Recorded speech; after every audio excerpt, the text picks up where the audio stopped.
Olá, você seja bem-vindo ao Ideias Radicais. O meu nome é Rafael e este é o quinto vídeo, quinto 5, na nossa série dos 6, está acabando, lições do livro do Ludwig von Mises, um livro que se chama 6 lições, que contém 6 lições. Esta é a quinta, sobre investimento estrangeiro.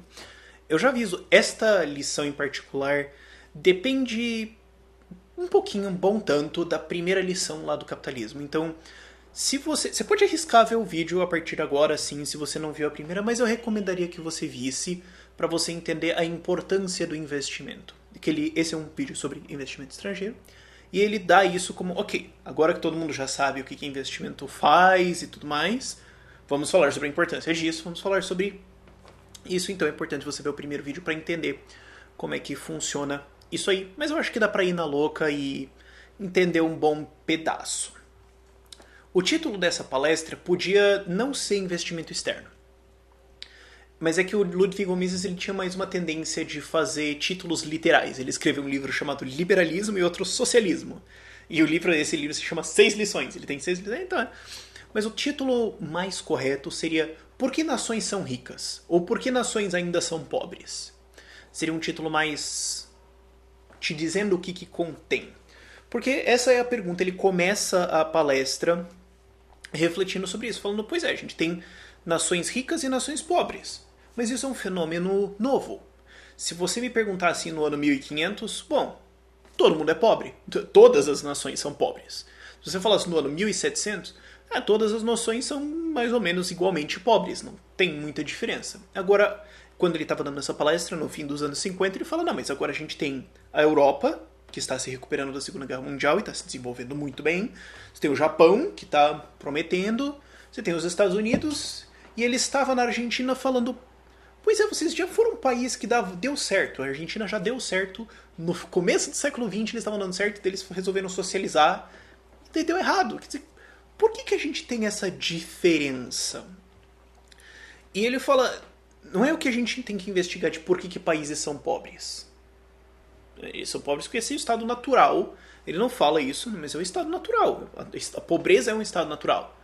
É que nem você pensar, mas por que você está andando no meio da floresta e fala porque tem uma árvore? Você está numa floresta, é lógico que você tem uma árvore. Se você encontrasse um ovo de 3 metros laranja, seria de se espantar. Agora, uma árvore no meio da floresta, fala, não, óbvio. Nenhuma surpresa. Aqui, o que tem que se investigar é por que países são ricos. E é o título, na verdade, do livro do Adam Smith, né?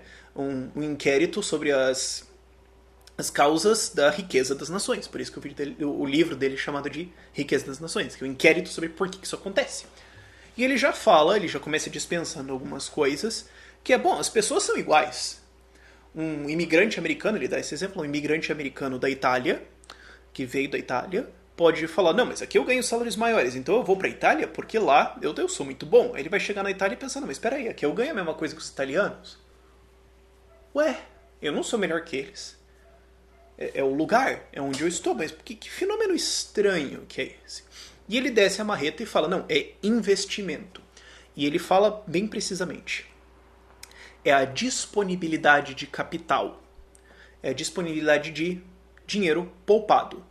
E, mais importante, é a disponibilidade de dinheiro poupado por pessoa. Você pode falar, hoje, 2015.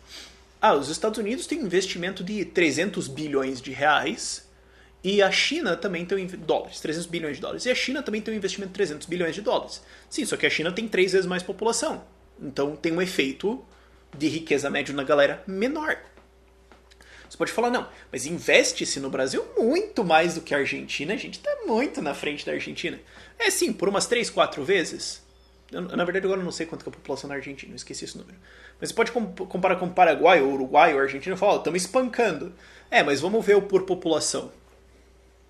É por população, esse que é o importante.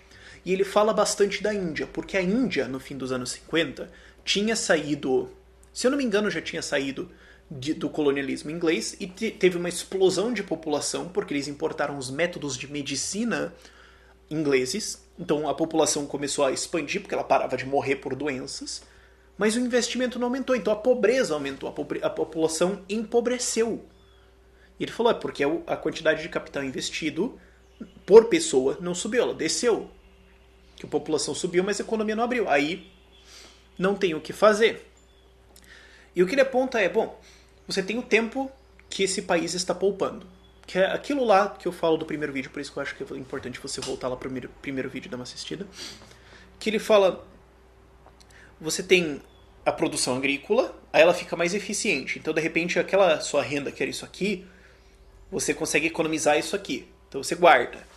Aí você vai, conforme a produção vai melhorando, você vai conseguindo economizar mais dinheiro. E esse dinheiro é repassado para empresários, através dos bancos. Esses empresários investem, descem o dinheiro em forma de salários e matéria-prima, que vira salários para as pessoas, e as pessoas economizam, e você fica nesse ping-pong, que fica acelerando cada vez mais até um passo frenético, em que a bolinha transmuta-se para outra dimensão e você tem riqueza.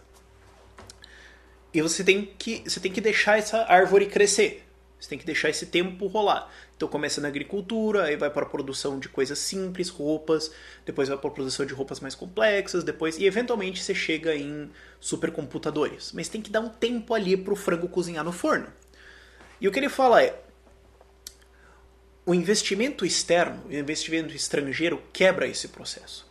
Porque você pode falar, pô, mas a Índia agora vai ter que começar da agricultura do zero, economizando dinheiro, e eles vão chegar na riqueza da Inglaterra daqui 250 anos. Putz! Ele fala, não, você não precisa disso. Você pode ter investidores saindo da Inglaterra e levando o capital deles para a Índia. Levando o capital deles, como ele dizia, para a Argentina. Eles trazem o capital para cá, investem aqui, e o capital que a população não tinha economizado, outro cara traz. E aí o investimento funciona, e os salários sobem. Ele cita que em 1817, esse tinha o economista David Ricardo, que é uma das referências do Mises, ele fala que em 1817 o David Ricardo considerava ponto morto que investimento é só dentro do país. Ingleses investem na Inglaterra, franceses investem na França. Não tem essa história aí. Mas conforme o século XIX começou a rolar, foi se percebendo, não, peraí, você pode investir em outros países. Vai ter que ter uns acordos, o país tem que estar aberto, tem que ter uma paz ali rolando e tal. Mas você pode ir em outro país e falar, vou abrir uma fábrica aqui. Ou não vou abrir uma fábrica, vou abrir alguma coisa um pouco mais simples, mas vou trazer capital. E o que ele aponta é que na maior parte da Europa, quase todas as ferrovias são britânicas. Ele aponta que na Argentina também as ferrovias foram feitas pelos britânicos. Os britânicos vieram lá, do outro lado do oceano, e construíram as ferrovias na Argentina porque eles sabiam que dava dinheiro. O mercado de ferrovias já estava esgotado na Inglaterra, então os investidores de ferrovias lá falaram, vamos fazer de ferrovia, que é o que a gente entende, vamos investir no que a gente entende. Quem precisa? A Europa precisa? Vamos lá. A Argentina tem produção agrícola, está precisando escoar, vamos pôr ferrovia lá. Vamos ajudar os caras, porque a gente lucra. Então vamos lá investir nesse país, e isso acelera o tempo que o país tem que ficar esperando ali, cozinhando aquele investimento para enriquecer. Ele aponta também que, por exemplo, na enorme parte da Europa, aliás, acho que na maioria das cidades da Europa ele aponta, elas são iluminadas, elas eram iluminadas a gás por companhias britânicas. Ele fala, não, era engraçado que tinha um poeta, um historiador alemão que falava, não, mas a Alemanha é muito melhor do que a Inglaterra, isso no século XIX. Mas a Alemanha tá espancando a Inglaterra, esses ingleses aí, de peruquinha. E algum um inglês falou pra ele, mas se não fosse a companhia inglesa aqui em Berlim, vocês iam estar no escuro de noite, vocês iam estar na velhinha. Ainda bem que a gente traz gás pra vocês, né? De nada. Então, você tem um país que tá lá na frente, ele puxa os outros. Por quê? Porque os capitalistas desse país vão nos outros investir, vão nos outros desenvolver indústrias, vão nos outros procurar onde lucrar. Olha, aqui eu preciso competir com 6 caras, putz, mas eu posso ir lá pra Angola produzir pano, produzir roupas, e lá não tem competição, porque eu sou o primeiro. Opa, então eu vou lá. É melhor. Algum cara vai. Não todos vão, vai ser alguma coisa assim, mas alguém vai ter interesse. E quando você tem vários capitalistas em vários países, você tem esse investimento começando a sair para lugares diferentes e levar riqueza e salários para lá. E uma coisa que tem é que alguns teóricos de economia falam, não, mas aí é ruim, porque daí o país que está recebendo um investimento aqui, ele está ficando com uma balança comercial desfavorável. Sabe, um país rico, ele manda dinheiro para fora, ele não recebe. A gente está recebendo, sabe isso? Se a gente quer ser um país rico, a gente precisa mandar dinheiro para fora, não receber. Receber porque a gente está mandando lucro para fora, então aí não dá certo, né? Então aí tá errado. É aquela coisa assim, tipo, se eu quero ser rico, então o que eu preciso fazer é comprar uma Mercedes. É meio que uma lógica um pouco assim. E o que ele fala é que não existe vergonha, porque até antes da Primeira Guerra Mundial era normal. No século XIX, você passou de 1817 lá que ele cita do David Ricardo, que achava que não vai acontecer muito. Até a Primeira Guerra Mundial isso virou popular. Você tinha investidores, primariamente ingleses, em vários países, inclusive nos Estados Unidos, desenvolvendo indústrias e ferrovias pra caramba lá. Os Estados Unidos colheu isso muito bem, o Mises aponta isso. Os ingleses foram investir nos Estados Unidos no século XIX, nos anos 1800, porque a língua é parecida e tal. E lá em 1890 os Estados Unidos começou a abrir mesmo, começou a atrair gente e colheu isso, colheu toda essa infraestrutura, colheu todo esse investimento.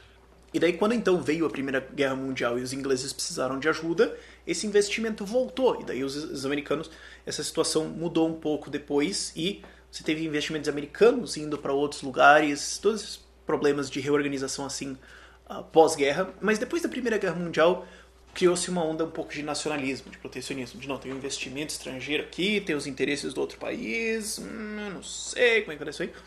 E criou-se até um sentimento de vergonha nacionalista. De não, mas outro país está tendo que vir fazer uma ferrovia aqui. Ah, dane-se eles, a gente faz a nossa própria ferrovia. Não, a gente não sabe fazer uma ferrovia, então vamos ficar sem. Mas não vamos ter os britânicos aqui fazendo ferrovias pra gente. Que malditos, saiam. E criou-se essa hostilidade ao investimento internacional. E aí ficou meio, tá bom, você quer ser pobre? Se você insiste, né? Tudo bem. E teve essa inversão. Ele aponta, teve uma inversão de valores. Antes o investidor estrangeiro era considerado, pô, o cara veio aqui, tá? Nossa, ele tá trazendo riqueza, criou uma empresa aqui, ele cita a United Fruit Company, que foi criada na Guatemala. Ele fala, a companhia veio, subiu os salários da região, porque eles vêm em contrato funcionários, esses caras vão comprar nos outros, então se espalha esse dinheiro que veio de outro país. Antes era visto, não, o cara tá vindo aqui, tá ajudando, pô, construindo riqueza. Depois ficou meio, não, mas a gente tem que prezar o que é nosso, assim, não o que é dos outros caras. Dos outros caras não, tem que prezar isso aqui e tal. O cara tá vindo aqui, ele tá explorando a gente, esse lucro vai pra lá. Essa história eu não tô gostando, tem que tirar o investimento estrangeiro. E o investidor estrangeiro começou a ser visto como um explorador. Isso é o que aconteceu no Brasil com a nova matriz econômica. Quer dizer, não, vocês estão querendo vir pra cá? Bom, então, não, o lucro não pode ir pra outro país, o lucro tem que ficar aqui, não pode ir. Se vocês quiserem ver aqui, não pode só importar e vender aqui. Isso aqui a gente não quer. Vocês vão importar produtos assim que as pessoas querem vender aqui. Não, vai ter que ter fábrica. Começou umas políticas assim de não gostar do estrangeiro. Aí quando você tem quase uns 200 países aí no mundo, o estrangeiro também não é obrigado, ele vai para outro lugar, que foi exatamente o que aconteceu no Brasil.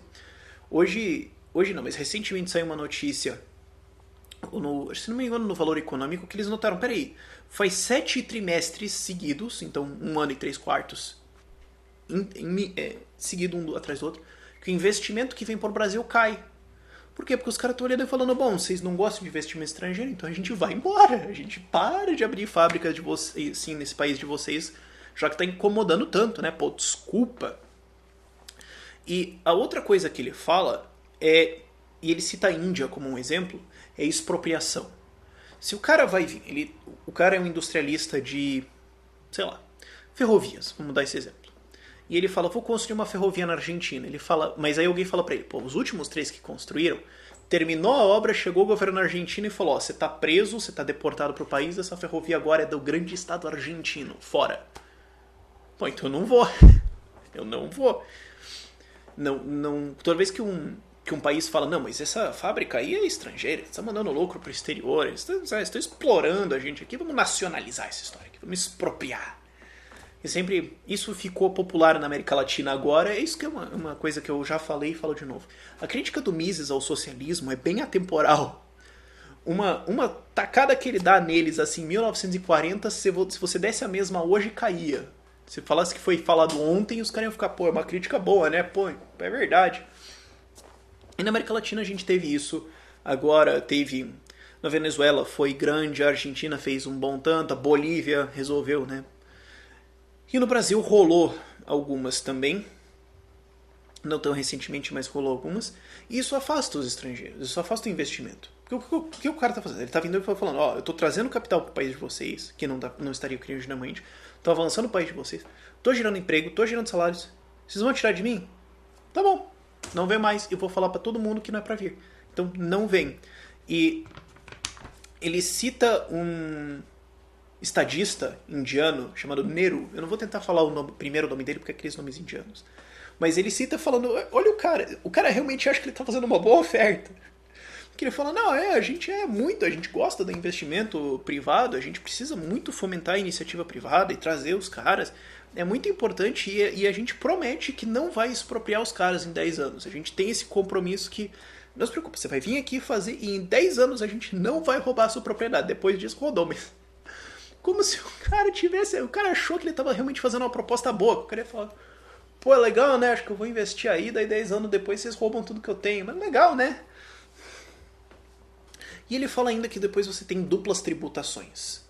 Você tem uma dupla tributação no negócio. Quer dizer, a empresa lucra e paga tributo. E quando paga dividendos para o acionista paga tributos também. Hoje, modernamente, só o Brasil e a Estônia não tem isso. Você pode ter uma empresa, ter os lucros da empresa, tirar isso como lucros e dividendos para você e não pagar imposto em cima disso.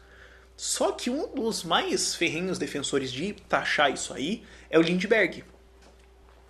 E o PT tá louco com isso. Quer dizer, não, tem que pagar imposto também, porque todos os outros países pagam. Não. Estônia e Brasil são dois países que não tem essa tributação dupla. Isso é atrativo. Não é à toa que a Estônia explodiu de crescer logo depois que saiu do regime socialista. Não é à toa que eles estão com uma renda per capita altíssima.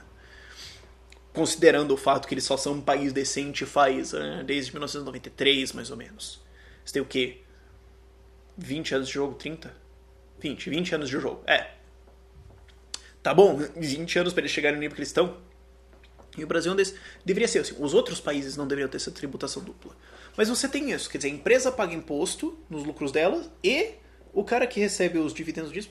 E ele cita os Estados Unidos. Ele fala, olha que insanidade. Nos Estados Unidos, que a galera acha que é um país capitalista, no fim dos anos 50 já não era e hoje é muito pior. Hoje é muito pior. Os Estados Unidos já é um exemplo de corporativismo assim nojento. De como detonar com o país. Ele fala de uma empresa que tem $1 de lucro, para cada $1 de lucro que ela tem, ela fica com 18 centavos. O resto é imposto. Perdeu. Tchau. E quando isso é passado para os acionistas, porque o acionista ele tem uma parte da empresa. Então ele recebe parte do lucro da empresa. Se um acionista tem metade da empresa, ele tem metade dos lucros. E ele fala, e dependendo de quantas ações o cara tem, se ele é muito grande acionista numa empresa, no fim das contas, para cada $1 que a empresa tem de lucro, ele recebe 7 centavos. Agora, você me conta, por que um cara ia investir nesse país? Quanto mais isso... Claro, os Estados Unidos é um país muito atrativo. Ele até fala, apesar disso, eles conseguem continuar crescendo. Não tem nada a ver com isso. Porque como ele fala na palestra sobre inflação, o governo entra substituindo o indivíduo. Então ele taxa esses empresários, tira esses capitalistas, tira esse investimento, destrói esse capital e depois compra outra coisa que ele acha que deveria ser. E para isso ele finge que ele é um deus sabedor de investimento, sendo que ele não é. Mas ele mostra, olha como os caras destroem investimento. Olha que oportunidade perdida. Porque se você fala, eu vou fazer um investimento e para cada R$1 de lucro que a minha empresa tiver, eu vou ficar com 7 centavos, 7%. Você vai devotar a tua vida para isso? Você vai arriscar? Você vai... Ou você pode até falar, não, alguns vão. Sim, mas de todos os que poderiam, vai ser atraente? E esse é o capital financeiro. E você tem países que criam políticas anticapitalistas, anti-investimento, anti-investimento estrangeiro, anti-lucro, que punem os lucros das empresas, caçam isso sistematicamente. Aí o país fica pobre e eles ficam meio, pô, não tô entendendo. Esses golpistas aí ficam... Pô, que droga, por que esse país não é rico? Que saco, não dá pra entender, né? Que mistério. E o Mises fala, não tem mistério, meu. Não tem mistério. O capital enriquece, vocês estão punindo isso e estranhando? Para. E é exatamente o que o pessoal diz, como lutar contra o capital financeiro. Beleza, vocês querem regredir a idade da pedra? Podem, só que não me obriguem a participar disso. Vocês querem regredir a idade feudal? E falam, não, vamos caçar o investimento, vamos destruir o capital financeiro. Bom, não reclame quando você regredir ao estado de um Zimbábue. Não, desculpa.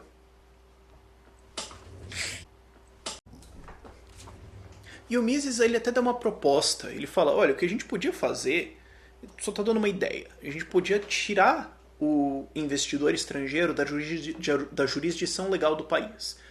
Tirar o mandato da justiça de um país em cima de um investimento estrangeiro. Então, se o inglês faz um investimento na Argentina, que esse investimento, que os julgamentos em relação a isso sejam de corte internacional, não argentina. Porque a Argentina vai ferrar o outro cara e pegar o investimento dele. No longo prazo, a Argentina perde. No longo prazo, o país que expropria alguém perde. Mas no curto prazo, se o cara não sabe nada de economia, ele pensa que está ganhando pra caramba. Agora, se você coloca isso numa corte internacional, que direitos que o investidor inglês teria na Argentina? Zero. Você é um babaca, está preso, está deportado. Tchau. Se você cria uma jurisdição internacional para isso, e o que ele está falando é, bom, existe a demanda para uma solução de disputas entre governos e indivíduos de maneira internacional e que esse governo seja um réu, digamos assim. Ele tem que entrar com o caso. Ele não simplesmente acuse ou decrete, ele precise provar alguma coisa ou ir para um julgamento, ele não possa superceder a lei. Ele até fala, poderia fazer isso na ONU, mas a ONU não presta para nada, né? Lá, em 1950, fim dos anos 50, a gente estava falando, não funciona isso aí. O que ele fala, ele termina, como sempre, com um ponto bem feito, é que ele fala, se você quer enriquecer uma nação, que é o que eu acho que deveria ser o título dessa palestra, não investimento estrangeiro, você tem que ter liberdade de capital, liberdade de movimento de capital, de entrar e sair, de investir, de fazer e ter ele seguro. E você precisa ter as pessoas economizando. Você precisa ter as pessoas tendo um incentivo a poupar, a guardar dinheiro. A guardar dinheiro aqui para investir, para levar para cá, para levar para os outros lugares. Você pode ter essa migração de capital também. Um país, digamos, o Brasil algum brasileiro pode investir num outro país, ter os lucros lá e trazer de volta. Agora, se o Brasil pune o cara na saída e na volta, é difícil. Você tem que ter essa liberdade dele sair e dele voltar. Porque assim você deixa o mercado internacional, o mercado livre internacional, alocar melhor esses investimentos e ter lucros e ter dividendos disso. Só que para você ter esse incentivo para economizar, ele fala, não pode ter inflação. Tem que ser zero. Não pode ter tolerância à inflação. Porque o que a inflação é? É uma punição em quem economiza. Se você economiza e tem um retorno de 5% ao ano, mas a inflação é 6%, você fala, vou gastar, porque dane-se. Eu estou perdendo se eu economizar, então não vou economizar. E assim o capital é destruído. Assim você tem menos investimentos. Você tem um afastamento do investimento estrangeiro, porque o cara que vem investir aqui, ele fala, eu tenho que ter um lucro de no mínimo 10% no ano para matar a inflação dos caras. Depois eu tenho que ter um lucro em cima disso. Agora no Brasil tem uma coisa que se chama IOF, Imposto de Operação Financeira. Então se o cara traz $1 milhão para cá, ele perde 6% na porta. Para entrar. Pum, perdeu. Já perdi 6%. Dose. Aí eu vou investir em alguma coisa. Lucrei, tem imposto. Tá, beleza. Agora lucrei quanto? 8% no ano depois do imposto. Mas a inflação foi 10%, perdi 2%. Deu prejuízo. Então o cara vai ter que ter um lucro de 6% do IOF para recompor o capital dele. Ele vai ter o lucro da inflação, ele vai ter que passar por cima do imposto e ainda ter um lucro em cima disso. Aí o cara olha para isso e fala, Brasil, não. E é isso que o Mises fala para a Argentina. Vocês querem se desenvolver, vocês querem ficar rico, atraiam investidores internacionais e parem de ser anticapitalistas. Parem de ser, ele fala, não pode ter protecionismo, porque protecionismo é só fechar o seu mercado. É falar, eu não quero trocar com os outros indivíduos. Ora, por que você iria querer fazer isso? Isso é negativo no longo prazo. A outra coisa que ele fala é sindicalismo. Você não pode tentar enriquecer um país por protecionismo. Porque não, vamos valorizar o que é nosso. Porque você está perdendo todas as outras oportunidades que vão te enriquecer mais. Você está se fechando a possibilidade de outros virem e avançarem o teu relógio de economizar, de economias. E você não consegue enriquecer por sindicalismo, por falar, não, vamos subir os salários. O que o sindicato faz? Ele quer um salário acima do real. Então, quando ele quer um salário acima do real, ou ele gera inflação, ou ele encarece os produtos para todo mundo, nada foi economizado. Você não tem economias vindo disso, você não tem acúmulo de capital acontecendo por causa disso, você só tem distorções econômicas. Sindicalismo não enriquece ninguém. E não adianta também ter um piso salarial. Vamos falar, vamos subir os salários. Porque essa era uma lógica que predominava nos Estados Unidos na época da crise de 29. Não, os Estados Unidos são ricos porque eles pagam salários altos. Você veja que é exatamente o contrário. Exatamente o contrário da verdade. Não, se a gente pagar um salário alto, todo mundo vai ser rico. Não, você só está pagando um salário alto, você só é louco. Não adianta você passar pisos salariais, você querer subir salários no tranco, na canetada. Você não está produzindo riqueza, você está só distorcendo o mercado e afastando investimento. Ele cita a United Fruit Company como um exemplo disso. E ele fala, olha gente, não tem motivo para ser pessimista. Você tem países subdesenvolvidos no mundo hoje, na época que ele falou isso, e você tem hoje também, em 2015. Mas se eles se abrirem, é só isso que eles precisam fazer. Parar de encher o saco, se abrirem para capital estrangeiro, deixar vir e ter calma. E eles conseguem se desenvolver. Hong Kong é um exemplo disso, Singapura é um exemplo disso, ele não dá esses exemplos, mas ele dá um exemplo. Ele fala, tem um paizinho que foi meio abandonado pela natureza, né, que teve um azar assim na roleta da vida, se chama Suíça. Eles são muito ricos. Por quê? Porque eles são abertos e porque eles são estáveis, porque é um país pacífico, sem inflação, sem protecionismo, sem sindicalismo, sem encheção de saco com salário, aberto ao capital estrangeiro, você vem lá e investe. E daí você tem um país em cimazinho da montanha, que não produz nada, rico. Se eles conseguem, ele fala, a Argentina, que é cheia de recursos, que é uma população grande, tem todas essas possibilidades, tem tantas mais oportunidades de investimento, a Argentina consegue, e eu estendo isso para o Brasil. O Brasil também consegue. É só parar de ser anticapitalista. É só se abrir ao investimento estrangeiro e deixar a economia rolar, deixar as pessoas economizarem e parar com essa inflação de 10% ao ano. Aí a Dilma fica lá, ué, a economia recua 4%, ué, porque será fantástico. Enfim, vamos lá para a lição número 6.